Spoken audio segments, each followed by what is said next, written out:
adjusting the outfit there. Yeah. Making sure it all looks good. Exactly, yeah. How's things? Very good, thank you. Very good, yeah. Album's out today, so big day.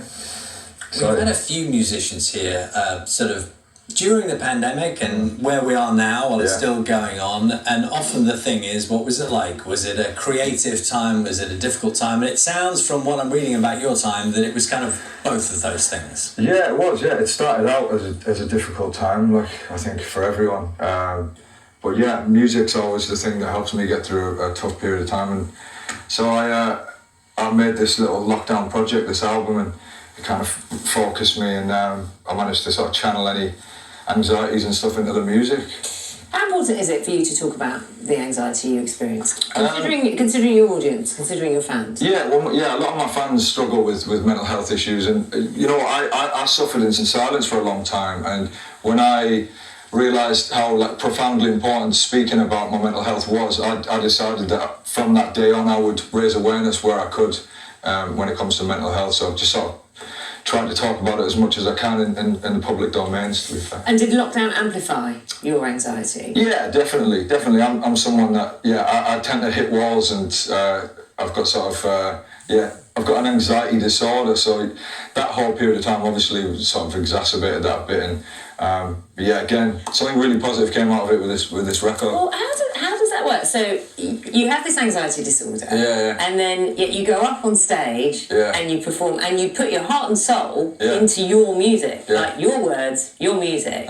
You start kind of almost like you expose yourself. Yeah, it's weird. I don't know, I think it might be a persona thing. I think when you're on stage, it's somewhere I've always felt very comfortable. I felt sort of just confident when I'm performing. It's something I know I can do. It's sort of my purpose. So yeah. Do you switch? Yeah, it's a switch. Yeah, I think you probably hear a lot of artists or performers talk about that. It's just I suppose you step into another persona. Yeah. So who are you here?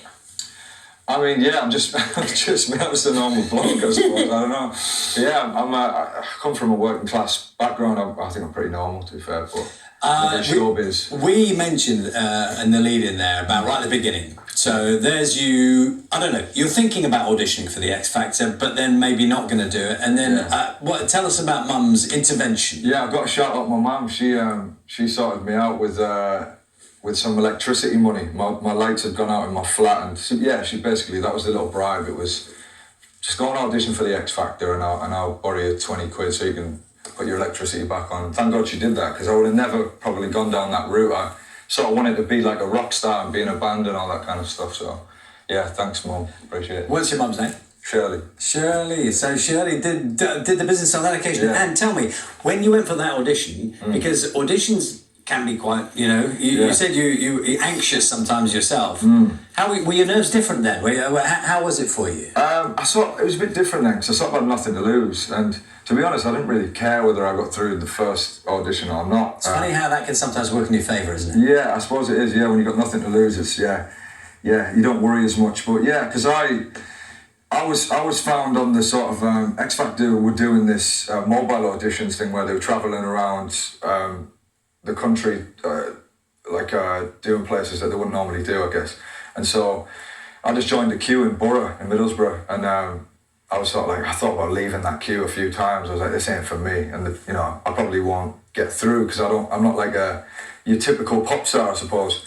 But I got through that, and then then you see me on the TV auditions and stuff. So it's interesting you talk about that being like a road show, because one of the things you are interested in, and you alluded to it, you're a working class person, working class roots, and opportunities for people. Those backgrounds being very limited. And it's as simple as having the money for your electricity, or being able to get to it be a roadshow, not have to travel to London, for example, or a big city.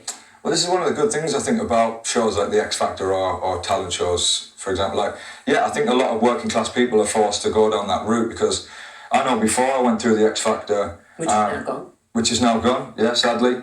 I was promised the world from record label execs, and they were like, we'll make you the next big thing, but ultimately it always came down to finance, and I didn't, I couldn't afford to even make a demo, really. So, I know a lot of talented people from sort of more deprived areas or working class areas like Middlesbrough, where there's a large unemployment rate, and they just don't get a shot, or they give up on music because ultimately, again, it comes down to finance. So you look at the landscape in the music industry, and, I think we've got to be careful not to fill it with people that have paid their way into it, and forget about talented people that maybe don't have the same opportunities. It's a really good point. Can I ask you about your voice? Because you have an amazing voice. You do have an amazing voice. Anyone, so they might see this morning and listen back to some of your stuff in the past, you have an amazing voice. Yeah. Do you think, if you look back at when you started, I don't know if you ever...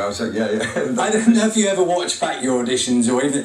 Do you think it's changed? Do you think, what's the difference? I can't watch back my auditions. It cringes me out, to be honest. Sorry, what was the question? So well, it's just wondering if you don't watch them, so maybe you can't really judge it. You think your voice has changed much? Oh yeah, no, definitely. No, my voice has definitely changed. I think just from performing and getting so many opportunities to go out there and hone my craft and stuff. Yeah, it's definitely improved. I can't watch the old stuff. It's horrendous. Can I ask if whiskey plays any part in maintaining? The reason I was listening to your album. I was listening to your album this morning, and I was like, there's a song with the title of whiskey in the title. There's a couple of mentions of whiskey in another song. Yeah, there's a few whiskey references on the album. It might play a part in the creative process. How's that work when you kind of looking after your? It helps. Anyone will tell you a bit of whiskey before stage is the way forward. Obviously over the age of 18. Over the age of 18. Live performances coming up? Yes, sir. Yeah, I've got a tour in March next year in the UK. I've actually got a live stream coming up at the Royal Albert Hall on the 14th of November. So tune in for that.